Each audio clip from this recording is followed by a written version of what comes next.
For the last 25 years, I've been in real estate, which is my passion. Back in 2015, I started working in the family office space directly for several prominent families on their real estate portfolios. With 70% of families losing their wealth by the second generation and 90% by the third generation, I then realized that real estate would be the missing component for families, allowing them to maintain their legacy and mitigate how much wealth is lost for future generations. It was shortly after working for my first single-family office that I started interviewing successful real estate families and industry experts. These conversations, combined with my first-hand experience of working for families on their real estate investments and currently investing on behalf of families, that has allowed me to share this knowledge with other family offices, family members, and family office professionals so they too can be good stewards of wealth. I'm DJ Van Keuren, and this is Family Office Real Estate Insights from the Family Office Real Estate Institute.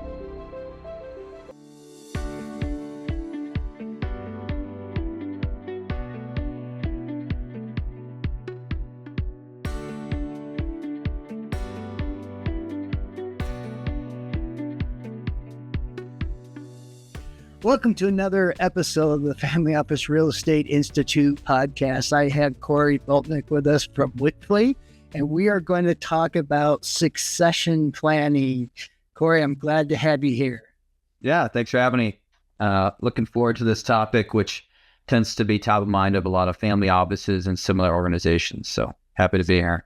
Yeah, we made a joke earlier about recession planning. We're like, we don't want to talk about that. We want to talk about long-term succession planning as a whole. So why don't we start off and what percentage would you say of families that you see either don't have a succession plan in place or have something, but not really a properly structured or thought out succession plan? Yeah, good question. I think the numbers, I would just say higher than you anticipate. And in many cases, it's not really a formal plan. And one of the things with succession planning is that a lot of those plans need to have flexibility and have the ability to have some, nimbleness to it. Facts change, assumptions change, economics change, families change. And so a lot of times that awareness starts when they're, in the wealth accumulation mode, and you start thinking about the next off ramp or the next steps for your organization or how you're going to scale. And usually within your 40s and 50s, you're starting to think about some minor moves or some culture or some of the options that are presented on that off ramp. And then once you're in your 50s and 60s, you're most likely executing on those options and have more clarity as to what your exit or what you're going to do in your retirement or kind of what your next, role in life is going to be. And those are just rough, age timeframes. But most organizations, I would say very few, maybe 10, 20% actually have a plan in place and are actually executing on it. So it seems really small. I think a lot of us have thoughts in our heads, or for the entrepreneur, we have thoughts in our heads as to the exit. And it could be as simply as, hey, I'm going to sell and I'm going to get cash. But in many cases, it's a lot more complex. Mainly because of the talent pool, also because of the financial considerations and tax considerations and estate planning considerations, looking to maximize value, and also just the ever-changing family dynamics and economic climate as to kind of what brought that wealth accumulation to the table, and maybe how that's changed, or how the kind of the continuity of that relationship or business or kind of the secret sauce is going to continue. How often is it, have you seen that there's a thought process or already starting to implement bringing in some family member as part of the organization at some time within that, or already have them in place? A lot of that assessment in terms of your plan does hinge on the talent pool, which may or may not include family members. So a lot of times in family businesses or family offices, there are critical mass in terms of, familial, relatives or sons, cousins, and daughters, and, that could have an interest in the business, certainly. Now, just because they have an interest doesn't mean they have the skill sets or qualifications and all the other intangibles necessary, which is also a part of that assessment. So certainly this is an evolving thing. I mean, I talked about 30s and 40s is where you're starting to assess it. In many cases at that age, your kids may be still in grade school or figuring out, their next or their career path. So it gets difficult to understand what the talent pool is like when you're in that wealth accumulation stage. Usually, go ahead. No, please keep going. Usually when you're, starting to see them enter, college or figure out kind of, what their passion is in terms of how they're going to contribute to the family or society, or, keep them, busy in their career, is where they're starting to figure out whether the family business is a good fit. And even in conjunction with that is, in many cases, and seeing a certain trend, is for many of those family members that have an interest in the family business is to get experience outside of the family business first, and to really understand kind of how to contribute, how to, not rely on that familial, ancestry or that experience to kind of create, good practices. And in many cases, that experience outside the family business is critical for creating, good work ethic, and also bringing new ideas to the forefront. Some of the best ways to learn how to, work in the family business or present new ideas is to work in other organizations and learn best practices and bring those to the table. So we've certainly seen that as an emerging trend. You're an emerging trend. I'm with you on that 100%. And even if it's for 2-3 years, I mean, that is the way to go, hands down, from what I've seen between the two. And that's for a number of reasons. I mean, there's also, and I'm sure you've seen this, and tell me if not, but that just because you're a family member doesn't mean that you're the best person for the job. Doesn't necessarily mean that you have that vision or the ability to implement and take it to the next level, right? Yep. Yeah. And that's, you're asking all the right questions. It's just because your family doesn't mean you're the right person. And so that's where some of these things that perpetuate as you get more information and have a plan that may be adjusted, or you get, better information as you, progress in life or the business evolves, is the talent pool or the right fit may not necessarily be in the family, and there could perpetuate really difficult conversations for the betterment of the family. There's many cases where you'll see that they almost feel entitled, or they feel like they have to do something that may not be in the best interest in wealth accumulation and or the family and or family dynamics. And those are hard conversations to have. But certainly if you're doing that at the get-go, or articulating kind of the needs and skill sets of the business and or strategy, you have more time to kind of navigate those difficult conversations. Well, it's also, I mean, it's also a business, the atmosphere, just that the, what's the word I'm looking for? How the business operates, because I've seen before when family members have come in and gone above people that's been there for a long, long time, that's been working their way up the ladder, and they know that they're better than this person, but all of a sudden this family member comes in above, and it's like, talk about demotivation, right? Yeah. Yeah.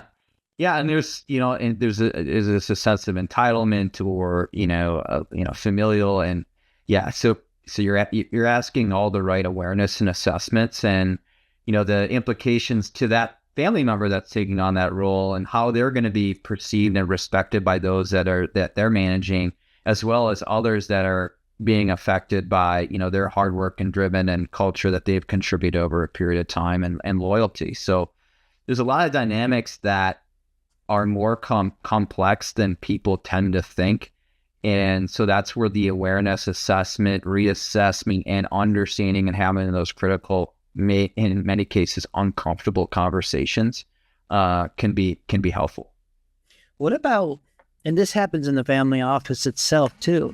The patriarch, the matriarch, not wanting to give up reins, wanting to maintain control, not wanting to share information, not wanting to step aside in any manner. Yeah. That's something you see often. I mean, it's definitely an issue, right? Yeah, small business, family office. I mean, there's a lot of organizations that have, ingrained succession planning. Like I think of like partnerships and law firms and things where you have several partners, you have a transition plan, you have plenty of talent, resources, and pool of associates to leverage. In the small family offices and businesses, you may only have decision makers that are one, two, or a few, or three people, or in some cases one. And so it takes time to understand, how to step back, how to transfer that control, that authority. And, one of the things that can come into play is you, by merit or by title, are transferring that authority, but really outside of that, they're still making all the decisions and things. So there's not only a title change that needs to occur within there, but also just a responsibility. And in many cases, relationships play a key role. And so how do you foster and perpetuate relationships that have been key to the family's success to the next generation? And how does that happen? And in many cases, it's not, establishing relationships with the existing kind of network. It's creating new relationships for the next generation to perpetuate, that network that was so successful previously. So, what CPAs or legal or advice or investment, advisors, or what other professionals can we build around the next gen that are a good fit and will be around, and wasn't, mom's, attorney, or that, a different relationship. They need to create new relationships in many cases, and can't kind of perpetuate in the same manner that dad did or mom did. One of the things I've seen from very successful businesses that did have everything in place, from quarterly objectives to goals to, thought out plans of how to implement, etc. Once they have that exit, they have all of this money, hundreds and hundreds or billions of dollars, and now it's within the family, right? And they're like, well, let's set up a family office for this. It astonishes me how a lot of that becomes forgotten, whereas there is no goal, there is no plan, there is no follow-up, there is no, right? I mean, hiring the best people, like they were always hiring the best people, and now they don't want to pay, or right? Yeah. And it amazes me, because I'm like, look, they've obviously been very, very successful. They just need to replicate what they were doing from that structural perspective within the family. Yeah. Culture, trust, loyalty, finding true advocates that are in the best interest of, your family office is critical. There's a lot of, I would say, good, best practices in choosing professionals and choosing talent, and, going through that process that are learned. And that's one of the key things to transfer is, how did, mom and dad, or the, key leaders, how did they select the core contributors to their success? And, how do you perpetuate that to the next gen, for sure? Yeah. I mean, and one of the biggest issues that I see is once again, if they're used to paying for the best talent and everything else, a lot of families don't want to pay the third party professionals that would come in-house, which is really difficult, because that takes away from the pool of potential people. And I've also seen that where I say 95% of the people fall into the family office space, because when there is a sale of a business, they immediately go to, okay, who do I trust? Maybe my accountant, maybe my attorney, maybe my neighbor, maybe my planner, right? And because I know that they may not know everything, but at least I know I can trust them, right? And then you also have the component of which is a common thing, and it goes back to compensation, is, well, you're a family member, you're running this, we shouldn't have to really pay you for the time and everything that you're doing, right? Which once again goes against the component of having the best people or paying for what the people are doing. Yeah. Yeah. I mean, some of the best organizations are built on trust, loyalty, advocacy, and having people that are serving your best interests. And so, aligning, people internally and externally is a huge, a contributor to success. And in many cases, dollars and cents and fees or whatever it is part of that package, but it's not the number one item in many cases, at least that I have seen. But it, certainly should be given thought as you're, making selections. What about what seems to be a trend, and it's happening with the younger generation? I mean, I even had this conversation with my son a number of months ago about not wanting to come into the business, not wanting to step into. It seems to me that a lot of the younger generations are not wanting to do that, and that it's pretty even split of who does and who doesn't. Yeah. I mean, again, it's just kind of the evolution of the assessment and understanding kind of the family members and the talent pool within the family, but also, internal, externally.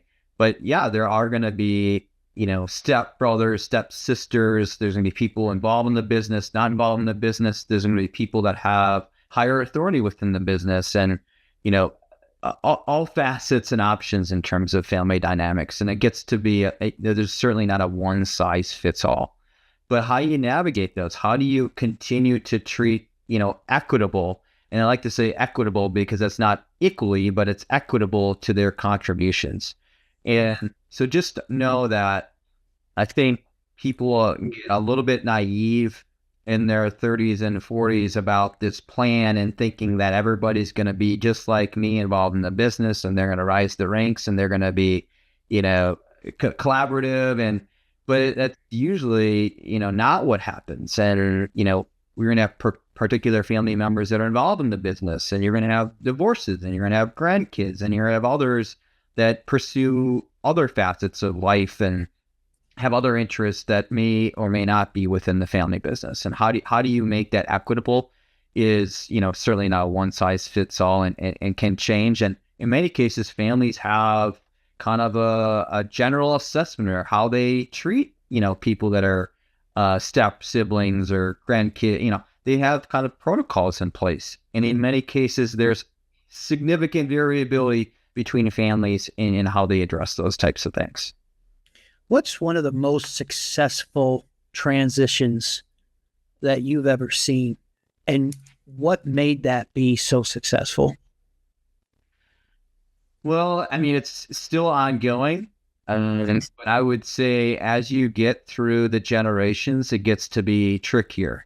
And the key components is having a good balance of flexibility and starting early, and, have less focus on the numbers and dollars and more about their relationships and processes and kind of what they're doing to contribute to success. I think a lot of times we get a little bit too eager to share the dollars, and you get, entitlement, or you don't have the right guardrails to, inhibit some of the best practices of being good business people or having good business acumen, or how you make selections out of relationships, or how you make good financial decisions. So a lot of the processes and the things of what we do become more important. And the ways that I've seen families create a culture of collaboration and, sharing their culture and decision-making process amongst many generations has been great. I know one that has quarterly meetings with all, 23 of their family members to talk about businesses, and some of the folks are as young as like 14. And so I'm hearing, mom, dad, and, grandma, grandpa, cousins talk about what they're working on, what they're, contributing to. And in some cases it's business play. Some cases it's even philanthropic. So it doesn't always have to be about making money. It's about understanding kind of how you're going to contribute or be a part of something and what that means for themselves and the family. And I think instilling some of those, key, attributes at a young, or that kind of best practices at a young age is kind of the most successful families that I've seen go through this process, because you're creating awareness not only for those at the later generations, but also the young folks. They understand the need and the responsibility they have to perpetuate that to the next gen. And so you're creating the same cyclical, perpetual nature that like law firms and things have been around for 100 years, is they continue to foster this. You rise, you embrace the culture, you do all these things from day one, and you continue to give back to the next gen. Okay, so I know that I'm going to sell my business at some point in time. I'm getting up there. I know that I need to do something. So I come to you, Cory, and I say, I'm wanting to make this transition, and I'm wanting to go about this. We're really at ground zero. What would be the first things that you would discuss with me as it relates to, hey, here I am. What do we do? Yeah, and in most cases, it starts with you and understanding your own personal goals and your financial parameters. There's cases where they have no idea how much money they need or what's the right amount of nest egg or cash flow that they're going to need once they exit the business. Then in some cases, they don't even understand the tax ramifications or how to transition, or they don't even know their next move from a personal. So we talked a little bit about kind of, hey, are they actually going to step away from the business? Okay, so what is your role going to be after you exit? Is it going to be on the board? Are you going to, be philanthropic? Are you going to play golf, Monday, Tuesday, Wednesday, every day? Or kind of what's the next step? Like what's going to be your routine? And is that, what is your transition into that routine? So a lot of it's centered on making sure that the particular entrepreneur is teed up for success personally, because what happens is if you get a little ahead of yourself, there tends to be some reluctance, or there tends to be other issues that come up as you're entering some of the options that come with their business. So once you kind of get through, hey, I'm okay with my cash flow, I'm okay with, my personal, contributions and my routines after the business, and then we start looking at options. I like to say options is because many people think that I'm just going to sell my business and get them cash, and it's going to go in the bank account, and I'm going to make these investments. And in many cases, it's a lot more difficult to that. So you got to look to the talent pool. You got to look to your options. Hey, is it, am I bringing on a new investor? Am I looking to bring on a family member? Am I looking to keep the business in the family? Or am I looking to sell to a third party? Am I looking to sell to a competitor? What is my business worth? All those questions kind of came up, and I think many people don't understand the various options and what ends up being the best fit. Now, if your talent resources are, not very, I would say appetizing, and you're not feeling like you got a family member, you're not feeling like you have a key employee that would be able to step into the role, a sale or a merger or some sort of a, exit, financially, out of the business entirely might be the best option. Especially given kind of where the business is going or what your crystal ball is. That was one thing I was about to ask you. I was like, well, how many people or how often, or I could see that somebody goes in to talk about transition, and then it's like, oh, I'd be best if I sold this thing. Yeah. Right? Yeah, absolutely. And each of those options, if it's a family member, the family member is probably thinking that they're just going to be given the business. Yeah. So is there a financial consideration to that? And how do you make that arrangement? I have often seen, 1 + 1 does not equal 2 when it's father to son or mother to daughter transition of a business. It tends to be, some it's, hey, I'm going to gift it to them and I don't need any financial consideration. In some cases, it's like, hey, I'm going to stay as a consultant and I want to get X dollars a month. Then there's some other intangibles. And so there's some personal nature to some of this stuff. If it's a key employee, how, if they don't have the balance sheet or the access to financial resources, how are you gonna, make the numbers work such that it's equitable to your family and or to that person? Is there going to be a note, or are you going to be seller financing it, or are you going to have to help this person find, third party, funding or a capital raise of some sort? So how do you, get that key employee such that they could actually have the financial resources to execute on a transaction?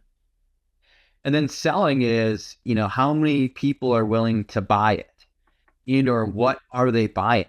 And so this is where it gets to be really critical in terms of kind of the type of buy. I always think about, one of my clients, he's a successful broker.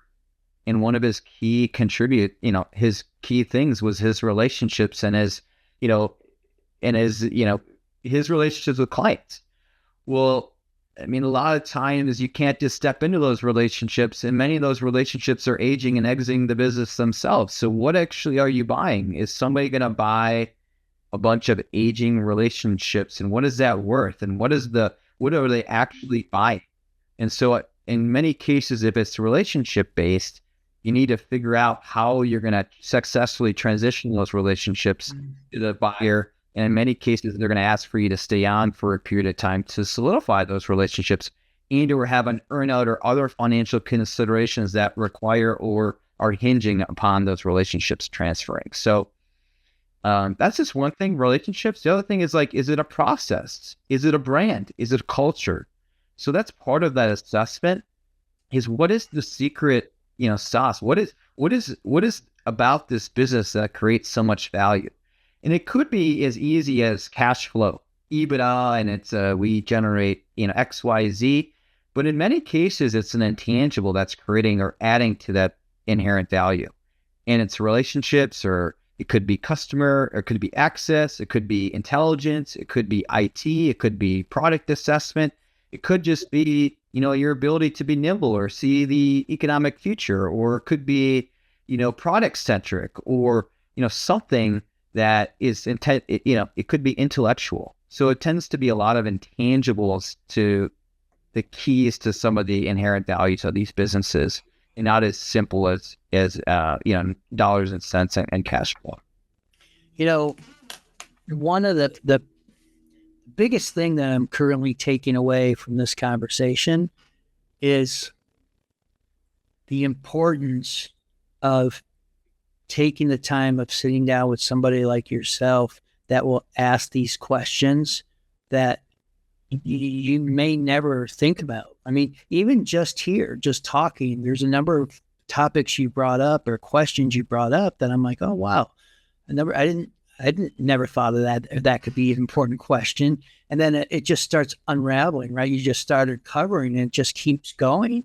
But just that practice alone, it has to be invaluable for that owner. Yeah, it's been, succession planning has come to the forefront in the last couple of years with just the generations and aging and transitions. And I think there was, DJ, you referenced a lot of the horror stories of family offices that have, haven't transitioned effectively, and or, putting guardrails like investment committees in place. But the topic of succession planning, it's all about asking the right questions, providing enough time to adequately answer those questions, and then navigating those options and plans, not to, having flexibility. And the more that you have time to go through that process, the higher degree of success that you'll probably, inhibit. But you have to ask those questions. And in many cases, those questions take a trusted advisor to provide or have experience in this space. And so attorneys, CPAs, advisors, those types of folks that are trusted relationships, have relationships, are or establish, trust over a period of time and know that they're an advocate for you, your family, and your business, are the right people to ask these types of questions and understand kind of what that means for you and how to navigate the next steps. Cory, I'll tell you, this is a conversation that I want to come back and continue on, because I think there's a lot of different facets of this that we can continue on, and we need to continue on with this conversation that could be very helpful. I think that for, like I had mentioned before, I mean, it's just earlier the better, and really starting to think through this. And I know some families and owners that you get so busy, right? And there's so much going on. I know I need to do this. I know that I need to do this. Well, all of a sudden 1 year goes by, 2 years go by, 5 years goes by. Yeah. And you're like, uh-oh, Yeah. And you just gotta, just put a pin in it and say, we gotta start now. That's I would imagine that's safe to say, right? Yeah. It's, it's kind of like, quadrant 2, if you're a Covey person, where it's, not urgent and it's really important. And so because it's not urgent, it tends to, in many cases, fall to the wayside and not be a high priority. But the more that you spend time in this area sooner, the better results you're going to see. And I think the biggest thing for these, families and businesses is that, the more that you become aware and earlier on in your, wealth accumulation phases, the better that you're going to have more options, well-articulated next steps and processes. Because the worst is that you haven't done anything in your, later stages, 50s, 60s, and you haven't done anything. This is kind of like the estate planning, issues. I mean, it's similar in the sense that the more that you're doing a lot of this estate planning and providing for the next steps, which is hard. It's hard to talk about exits and death and taxes. I mean, all this stuff nobody likes to talk about, but let's spend, 6 hours now, and it'll save you 150 hours, later on, and also probably save the family millions of dollars. Well, that's the thing, or hundreds of millions for all you know, right? I mean, it's and there are examples, plenty of examples of families that did it right and families that did it wrong, and you've got to make sure that you do have the right people. So, Cory Bultinck with Wipfli. I want to thank you for being on here, talking about this topic, and I definitely want to continue that. In fact, I'd also love to have even a structured conversation, even specifically about real estate families, right? Because you have all the assets, which is another aspect of it. We were talking about what's the values and everything. Well, that adds to it, right? Yep. So, but thank you so much for being on the show today, and let's have you back on here in the near future. Yeah, thanks, DJ. I really appreciate it. Thanks.